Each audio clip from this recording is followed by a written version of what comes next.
Kembali saya sebutkan, nama saya adalah Saus Tompul, etos master dan motivator nasional. Ada satu pandangan mengatakan demikian, kekuatan besar adalah akumulasi dari kekuatan kecil. Kalau Indonesia ingin makmur, ingin sejahtera, perkuatlah namanya ekonomi UMKM. Ya. Nah, bagaimana supaya kuat? Teman-teman pengusaha UMKM, satu kata kunci, selalu semangat. Maka nanti tolong di usaha-usahanya dikumpulkan anak buahnya, ada namanya IL-IL tiap hari. Misalnya begini, kalau misalnya pengusaha UMKM mengatakan selamat pagi, jawab timnya pagi, semangat luar biasa, gitu. Selamat siang, kerja keras, gitu. Iya. Selamat sore, target tercapai, gajian. Gitu. Selamat malam, enak tanan, maju UMKM. Itu satu kata kunci. Yang kedua, seluruh bisnis yang berkembang, satu kata kuncinya, pemimpinnya, pemiliknya, dan orang-orang di dalam itu adalah memiliki etos kerja. Ya. Etos kerja itu kalau kita bicara sederhana, antusiasme. Oh, jadi melakukan usahanya selalu antusias. Untung semangat, tidak untung tambah semangat, itu kan. Jadi dia semangat bukan dari luar, dia semangat dari dalam. Yang kedua, etos itu kalau diartikan secara umum adalah, etos adalah keyakinan yang berfungsi sebagai panduan tingkah laku bagi seseorang, sekelompok orang, dan juga organisasi. Etos itu disebut juga namanya akar kesuksesan. Wih, bagus. Kalau sebatang pohon yang menentukan itu banyak atau sedikit buahnya dan kekuatan batangnya tergantung akarnya. Semakin dalam akar pohon, semakin kokoh pohon itu terhadap terpan angin. Semakin dalam akar pohon, semakin banyak mendapatkan sari makanan untuk menghasilkan buah yang banyak. Demikian juga teman-teman pengusaha, pengusahanya sendiri dan timnya harus memiliki keyakinan yang unggul.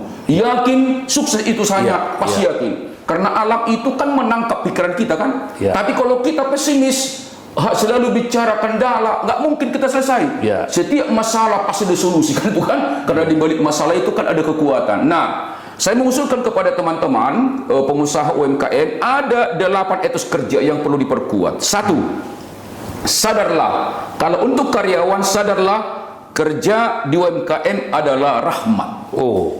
Barokah, berkat.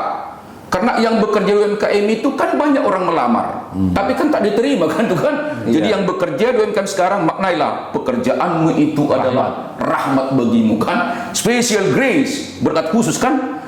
Nah, kemudian yang kedua, kalau kita diberikan rahmat sekaligus itu etos 2 adalah kerja adalah amanah, kepercayaan. Dan setiap status itu kan dibutuhkan kepercayaan kan, itu kan. Kemudian juga setiap status memerlukan tanggung jawab. Nah, yang ketiga adalah maknailah tidak hanya sebagai rahmat, tidak juga hanya sebagai amanah. Yang ketiga itu juga sebagai panggilan, calling, passion kan, itu kan. Jadi bisnis itu, kerja itu sebenarnya passion, panggilan. Nanti kita cerita apa inti-intinya kan, itu kan. Nah, yang keempat adalah maknailah sebenarnya bisnis itu, pekerjaan itu adalah aktualisasi diri. Bagaimana mengubah potensi menjadi prestasi kan, itu kan. Nah, yang kelima, ibadah tidak hanya di masjid, di kelenteng, di pura, di gereja. Bisnis dan juga pekerjaan adalah ibadah, menghadirkan sang pencipta di ruang bisnis kita kan, itu kan. Nah, yang keenam adalah disebut namanya bisnis itu, pekerjaan di UMKM adalah disebut namanya seni, kreativitas. Harus kreatif. Ya, zaman terus berubah, boleh berubah, tapi kita harus kreatif kan, itu kan. Kreativitas mendahului perubahan kan, itu kan. Nah, yang ketujuh adalah disebut namanya, sebenarnya bisnis itu, bekerja itu di UMKM adalah kehormatan. Coba nganggur orang kan nggak terhormat kan. Betul. Ya, yang kedelapan itu adalah disebut namanya bisnis itu, pekerjaan itu adalah pelayanan. Nah, masing-masing ini ada perilakunya. Kalau pengusaha UMKM dan juga karyawan sadar bisnisnya, pekerjaannya itu adalah rahmat, 2 ciri perilakunya diikuti dengan aku mengelola bisnis ini dengan penuh syukur dan rasa ikhlas. Bekerja tulus, bekerja syukur, dan juga rasa ikhlas. Jadi ikhlas itu artinya begini. Mungkin orang berpikir kalau ikhlas berarti gratis untuk pelanggan. Tidak. Ketika melakukan bukan digerakkan uang, tapi dari hatinya itu tulus. Kenapa? setiap kehadiran bisnis sebenarnya kan menolong, bukan untuk dirinya kan. Maka tangan kita ini kan ada dua, satu menolong orang lain, satu menolong diri. Bisnis pun begitu, tolong dulu pelanggan, baru kita tertolong diri kita kan, itu kan. Jadi yang pertama adalah mari kita maknai bisnis itu dan bekerja di UMKM adalah disebut namanya rahmat. Aku bekerja ikhlas penuh rasa syukur. Nah, di bisnis itu ada 3 yang didapat sebagai rahmat. Yang pertama, setiap pengusaha itu, setiap karyawan itu kan mendapatkan namanya general grace. Apa itu? Barokah umum, berkat umum, oksigen. Dia misalnya kita di sini kan ada oksigen, kan itu disyukuri juga. Yang kedua, ada namanya special grace. Apa itu? Berkat khusus. Bisnis itu sendiri adalah berkat khusus bagi pengelola. Pekerjaan itu adalah khusus baginya. Kenapa? Karena yang lain kan nggak dapat. Ada ingin orang berusaha UMKM, tapi sampai sekarang nggak berhasil. Tapi sang pencipta diberikan di kesempatan mengelola usahanya. Nah, kemudian juga orang karyawan juga demikian. Nah, yang ketiga adalah disebut namanya blessing in disguise. Dia datang melalui penderitaan. Jadi kalau teman-teman misalnya hari ini rugi, tenang saja. Gitu. Misalnya ada pemangkasan anggaran dari pemerintah, tenang. Yang penting semangat, itu kan. Nanti berikutnya akan normal kembali itu. Jadi kata kunci adalah mulai sekarang bersyukurlah dengan ada bisnis ini dengan UMKM. Kedua juga bersyukurlah dengan bekerja. Kelolalah dengan ikhlas penuh rasa syukur. Bukan berarti nggak dibayar ya. Beda orang yang ikhlas mengelola bisnis dengan tidak. Kalau yang ikhlas itu dia selalu ceria melayani pelanggannya kan, itu kan. Selalu ceria melakukan pekerjaannya. Itu kata kekuatan dari sebenarnya bisnis kerja adalah rahmat, grace kan. Nah, yang kedua, kita harus sadar juga bisnis kita itu, pekerjaan kita itu juga adalah amanah. Apa itu amanah? Amanah itu kan kepercayaan. Kenapa pengusaha mendapatkan pelanggan? Karena pelanggan percaya pebisnis itu akan bagus, dia punya beli barang yang dibelikan, itu kan.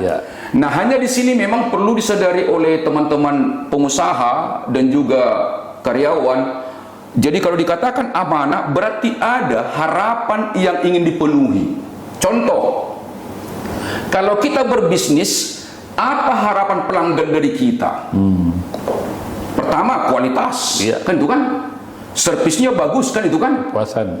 Tepat waktu kan, itu kan. Berkualitas, jangan merugikan mereka. Kemudian juga, tetapi juga kalau dia misalnya pengusaha, apa harapan karyawan dari pengusaha itu? Tetapi juga sebaliknya, karyawan apa harapan pengusaha dari Anda kan, itu kan. Jadi mengelola harapan. Jadi amanah itu sebenarnya adalah mewujudkan harapan. Nah, di sini yang dibutuhkan namanya, kalau dia etos 2 sudah sadar kerja adalah amanah. 2 cirinya, aku bekerja benar, penuh tanggung jawab. Jadi kalau orang memaknai bisnis itu adalah amanah, pekerjaan amanah, dia bekerja benar, penuh tanggung jawab. Namanya tanggung jawab kan, dalam bisnis itu ada risiko. Jangan pernah membuat rugi pelanggan. Lebih bagus bayar dia impas asal berikutnya dia bisa berbisnis kan, itu kan. Jadi nggak boleh kita hanya melihat diri kita, tapi bagaimana pelanggan senang. Karena apa? Kita adakan untuk pelanggan. Nah, yang ketiga disebut namanya bisnis itu, kerja itu adalah panggilan. Kalau orang sudah level panggilan bisnis itu, dan juga karyawan sudah memaknai kerja panggilan, 2 ciri umumnya. 1, dia bekerja tuntas, penuh integritas. Tuntas artinya dia tidak mau senang kalau belum selesai. Juga dia tidak mau pulang kalau dia tidak selesai. Nah, kemudian juga kalau dia punya integritas. Yang pertama, kalau dia karyawan, tanda-tanda karyawan yang punya integritas adalah diawasi bos, bekerja benar, tidak diawasi pun bekerja benar. Demikian juga misalnya kalau pengusaha, kalau misalnya kan ada UMKM itu dagang kan, itu kan. Ini pun timbangan nggak boleh diubah. Harus jujur. Karena besok sama saya selalu katakan pengilustrasinya, kalau pengusaha itu, tapi hitung-hitungan yang tepat. Coba tiru itu pengusaha kacang. Pengusaha kacang kan tidak pernah dikurangi itunya kan, takarannya kan, bahkan ditambahkan. Artinya apa? Kalau pengusaha itu yang benar, tolong di atas harapan dari pelanggan, tapi dengan catatan jangan rugi juga kan. Itu harus cermat juga perhitungan. Nah, dari mana kita tahu seorang pengusaha, seorang karyawan, dia itu sudah level panggilan atau passion? Gampang melihatnya. Satu, pengusaha itu ketika dia di usaha itu selalu antusias. Antusias dia. Wajahnya itu kelihatan menyala-nyala itu. Wajah. Kedua juga karyawan juga sudah level namanya panggilan. Yang kedua, dia itu adalah kairos. Dalam bahasa Yunani kan dua waktu, kronos dan kairos. Kronos itu kan waktu berjalan tanpa makna spiritual. Tapi kalau kairos, dia melalui waktu itu menghadirkan spiritualitas atau disebut namanya kehadiran Sang Pencipta kan. Jadi kalau orang yang sudah kairos lupa waktu dia, katakanlah jam kerjanya itu jam 8 sampai jam 5, jam 3 itu jam 5 itu selalu jam 3 gitu kan. Dan dia juga rela altruisme, rela berkorban. Kan ada pengusaha kita lihat itu kan, kalau dia sudah level panggilan itu atau calling itu, dia itu pengusaha-pengusaha kan dari duitnya sendiri pun dikasih, nggak apa-apa, sebar sendiri kan itu kan. Yang penting senang. Jadi kita mau pengusaha itu jangan dikeluhkan usahanya, syukuri, tanggung jawab, dan juga selalu lakukan yang terbaik kan itu kan. Nah kemudian juga yang keempat itu, apa artinya usaha itu aktualisasi? Aktualisasi adalah mengubah potensi menjadi prestasi kan itu kan. Hidup kita ini sebenarnya dalam kandungan kan the winner. Kenapa? 1 dari 250 juta sel sperma kan itu kan. 1 dari 250 juta sel sperma. Dalam kandungan kita sebenarnya sudah the winner, sang pemenang. Kenapa orang gagal? Ya malas. Tidak ada sebenarnya orang gagal pengusaha. Yang ada kurang rajin, kurang tekun, kurang semangat kan itu kan. Jadi aktualisasi itu adalah mengubah potensi menjadi prestasi. Bagaimana perilaku orang kalau bisnis itu, pekerjaan itu prestasi? Dua cirinya. Aku bekerja keras, penuh semangat. Aku bekerja keras, penuh semangat. Tolong teman-teman pengusaha, mohon jangan alergi mendengarkan kata kerja keras. Selalu kita cinta kerja cerdas. Tidak, tiga-tiganya harus. Kerja ikhlas itu dari nurani, kerja cerdas dari otak. Tapi kalau nggak kerja keras itu bisnis nggak jalan, nggak bisa. Itu tiga dimensi itu nggak boleh. Hatinya harus juga suci, pikirannya juga cerdas, kemudian juga tubuhnya harus kuat. Nah yang jadi masalah adalah kenapa orang pengusaha gagal dan juga karyawan gagal. Ada satu cerita di negeri Cina, dua gunung, namanya Gunung Tahyung dan Wangku. Nah dua gunung ini pagi-pagi terbit matahari selalu menutupi cahaya, akibatnya tanaman dan juga anak-anak di desa ini nggak tumbuh subur dan juga pucat. Adalah seorang ayah dengan dua anak. Dia melihat, sudah tahu mengidentifikasi masalah yang membuat ini nggak sehat, anak juga tanaman tidak tumbuh subur. Dua gunung ini selalu menghambat cahaya matahari pagi. Dia undang rapat malam itu. Hai bapak-bapak, tahukah apa yang menyebabkan anak kita nggak sehat, tanaman tidak tumbuh subur? Karena gunung itu tiap hari tidak bisa lancar memancarkan cahaya ke anak-anak ini dan juga kepada tanaman. Maukah mulai besok kita hancurkan gunung itu? Pengusaha ada dua. Satu, dominan rasionalitas. Yang kedua, kuat spiritualitas. Yang di sana itu mayoritas rasional. Mana mungkin gunung sebesar itu bisa dihancurkan? Langsung rasional. Dibandingkan dirinya dengan gunung kan. Tapi kalau satu ayah dua anak ini katakan, bagi anda nggak mungkin, bagi saya dengan dua anak saya mungkin. Maka mulai besok mereka memacu. Tak. Lewatlah sebagian semalam yang rapat. Hei orang tua, dengan dua anak mana mungkin gunung sebesar ini bisa dihancurkan? Iya, bagi anda nggak mungkin, tapi bagi saya dengan anak saya mungkin. Terus mereka semangat. Kalaupun besok saya meninggal, anak saya ini akan meneruskan. Rupanya sang dewa melihat keseriusan mereka ini. Dewa di singgasananya kan itu kan. Dibantu mereka, gunung datar, cahaya matahari bersinar, kemudian juga tanaman tumbuh subur, anak-anak pun sehat. The point is, kenapa gagal orang? Ada Gunung Tahyung dalam dirinya. Yang selalu menutupi. Iya, menutupi. Apa itu? Kemalasan, pesimisme, itu dia. Jadi sebenarnya siapa yang menghancurkan itu? Iya, kita sendiri. Jadi kalau teman-teman pengusaha ingin maju, hancurkan tahyung dalam dirinya. Apakah itu? Ya teman-teman yang tahu kan. Saya mendorong, dan saya juga sebagai motivator juga pengusaha juga kan. Di konsultan, buktinya keliling Indonesia juga kan. Padahal saya sendiri kan, kata kuncinya selalu memberikan yang terbaik kan itu kan. Jadi teman-temanku, bisnis itu adalah aktualisasi diri kan? Kenalilah apa gunung penghambat dalam diri. Siapa menghancurkan itu? Diri kita sendiri. Jadi saya kira dengan mendengarkan ini YouTube ini dari kita punya channel, berubahlah ya. Jadi yang lalu biarlah berlalu. Artinya apa? Mulai hari ini dilarang hukumnya mengeluh apapun yang terjadi di luar bisnis kita. Selalu bersyukur, bersemangat. Kenapa orang bersemangat? Selalu mendapatkan ide-ide brilian. Tapi kalau yang pesimis, biasanya dia kehilangan ide-ide kan. Nah yang kelima, teman-temanku semua, ini sangat mulia pesan etos ini. Bisnis itu, pekerjaan di UMKM itu adalah ibadah. Apa artinya ibadah? Penyerahan diri secara total kepada Sang Pencipta sesuai dengan agama kita masing-masing. Jadi jangan pernah dari sisi etos, sahabat pengusaha dan karyawan, jangan pernah pisahkan nilai ibadah dengan profesionalisme. Justru pengelolaan profesional sebenarnya dasarnya spiritualitas. Karena oksigen sendiri kan modal kita juga kan. Kecerdasan dari mana? Kan dari Sang Pencipta juga kan. Jadi jangan pernah pisahkan dunia ibadah. Kayaknya dunia ibadah di rumah ibadah itu kan ritual. Kalau ini kan nilai-nilai bagaimana menghadirkan Sang Pencipta melalui pengelolaan supaya kita berkualitas. Nah, kalau kita memaknai bisnis pekerjaan sebagai ibadah, dua cirinya: serius, penuh kecintaan. Serius, penuh kecintaan. Sama dengan kalau kita dengarkan khotib atau pendeta atau pengkhotbah, kan serius mendengarnya, penuh kecintaan, serius. Nah kemudian kecintaan, ada di situ kata kutip cinta. Kalau kita mengelola bisnis kita ini dengan penuh kecintaan, biasanya kita lupa waktu. Dan kita pahami itu detail and detail.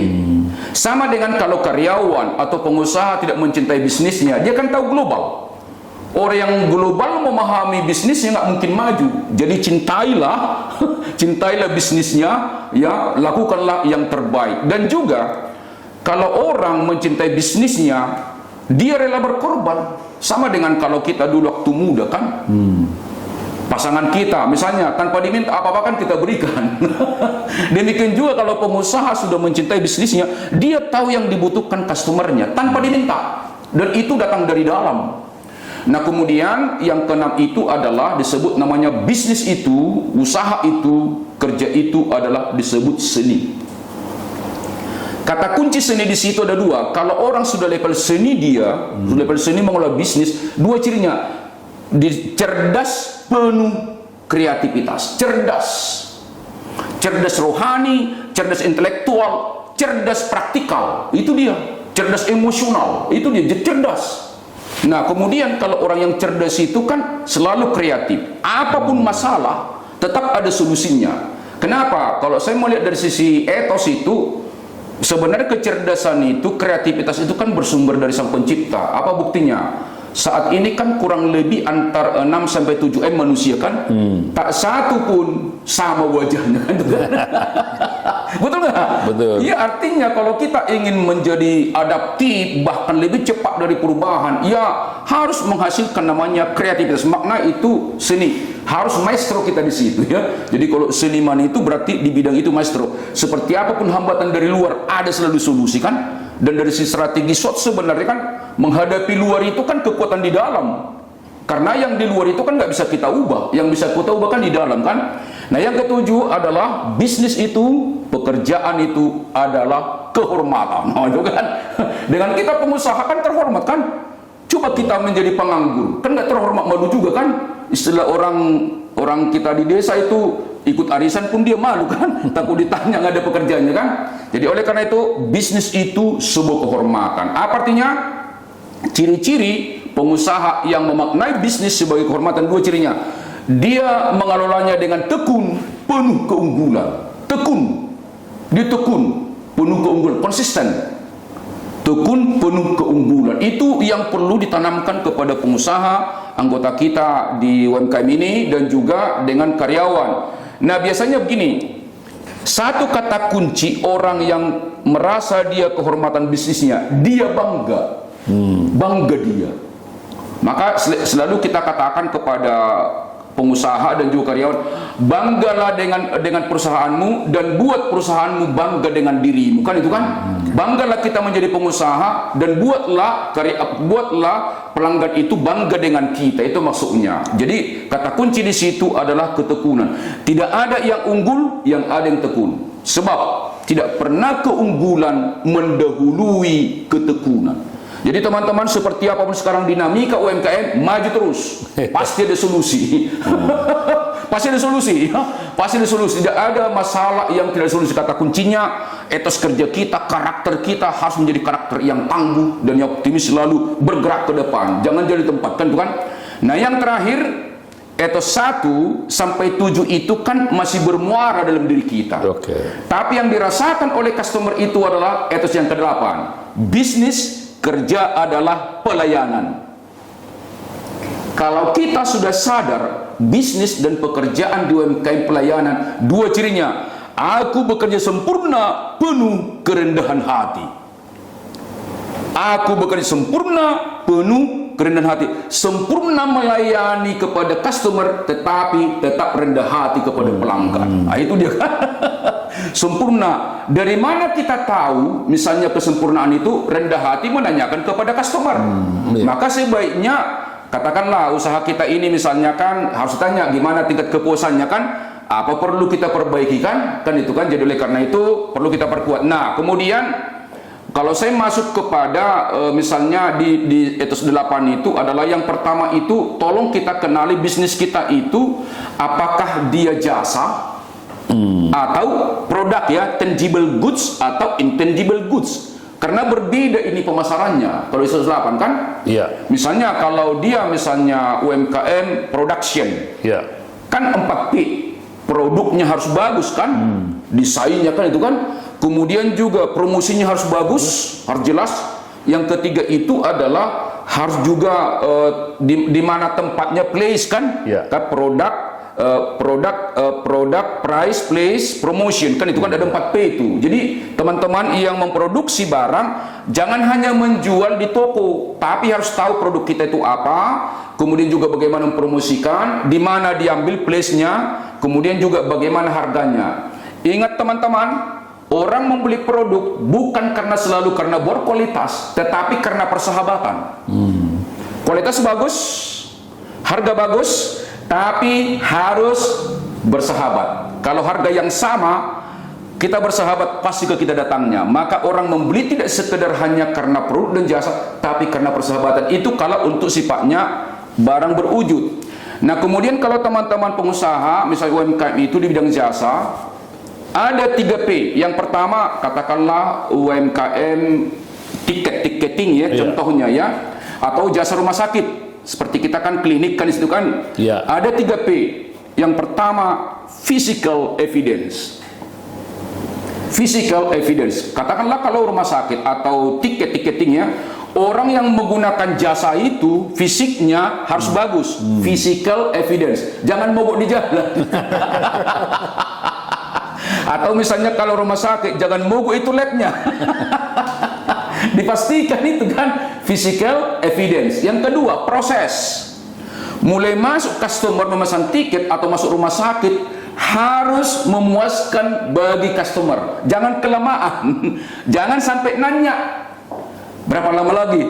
Itu berarti belum sadar itu pelayannya terlambat. Jangan sampai nanya dia, kan. Proses, kan. Baru yang ketiga itu adalah disebut namanya people. People itu berarti orang-orang di dalamnya harus profesional. Mulai pintu masuk di dalam sampai keluar harus puas mereka, kan, itu kan. Baik itu bisnis fisikal atau tangible goods maupun intangible goods itu perlu juga. Nah, umumnya kalau boleh, kalau orang masuk ke karyawan ke perusahaan kita itu adalah usaha kita itu, yang pertama harus ramah, minimal budaya 5S. Senyum, sapa, salam, sopan, santun, itu kan. Senyum, sapa, salam, sopan santun. Kemudian yang terakhir, ini tips. Bagaimanakah karyawan kita menyapa pelanggan atau pemimpin? Tolong juga pemimpin pengusaha itu budayakan 4F. Yang pertama disebut namanya friendly first. Selalu pimpinan itu menyapa duluan anak buahnya, kemudian juga anak buahnya itu menyapa duluan kepada pelanggan. Jadi supaya tauladan kan itu kan? Iya. Ya, jadi pemimpin itu harus lebih dahulu menyapa timnya. Timnya juga lebih dahulu menyapa dari customernya. Jadi kan supaya ada reference itu kan acuan. Jadi 4F ini penting. Kemudian kedua disebut namanya friendly face. Jadi wajahnya itu selalu memancarkan aura positif, senyum gitu kan. Begitu datang pelanggan langsung lepas senyum gitu kan. Yang ketiga itu adalah disebut namanya friendly voice. Suaranya itu bersahabat kan itu kan. Ya kalau boleh orang customer service itu suaranya bulat-bulat lah, jangan cempreng ya. Itu perlu juga dilatih, bisa juga pagi-pagi latihan bibir kan. Apa boleh buat? Kita ini kan supaya mantap kan. Yang terakhir itu adalah disebut namanya friendly service. Pelayanannya lebih cepat dari yang diharapkan oleh namanya pelanggan. Nah, yang terakhir, kalau misalnya dikomplain, apakah kita bela diri? Saya katakan begini, yang pertama, hukum dalam pelayanan customer adalah jangan pernah berdebat dengan pelanggan. Itu prinsip. Mau dia yang salah, kita yang benar, jangan pernah berdebat. Tetap kita mengatakan, mohon maaf Pak, mohon maaf Ibu, Bapak jadi repot gitu kan, walaupun sebenarnya dia yang salah. Dan saya kira masih berlaku. Ya, mereka ini seperti tidak hanya sebagai raja, tapi yang tertinggi itu disebut namanya partner. Sahabat kita itu. Jangan dikecewakan sahabat lah kan itu kan. Nah, kemudian kalau mereka misalnya komplain, kalau kita mengatakan jangan berdebat, jangan bela diri, tapi kasih bantal. Bantal itu singkatan dari B. Kalau ada pelanggan mengeluh, tolong bersyukur. Bersyukur kita dia komplain kan itu kan, bantal kan, bersyukur. Soalnya gini kan, saingan kita kan banyak juga yang lain kan. Kalau kita misalnya nggak bersyukur dengan itu, dia pergi nggak dikasih tahu juga kan. Nah, yang kedua apresiasi. Ucapkan terima kasih padanya dia. Terima kasih dikasih masukan kami Pak.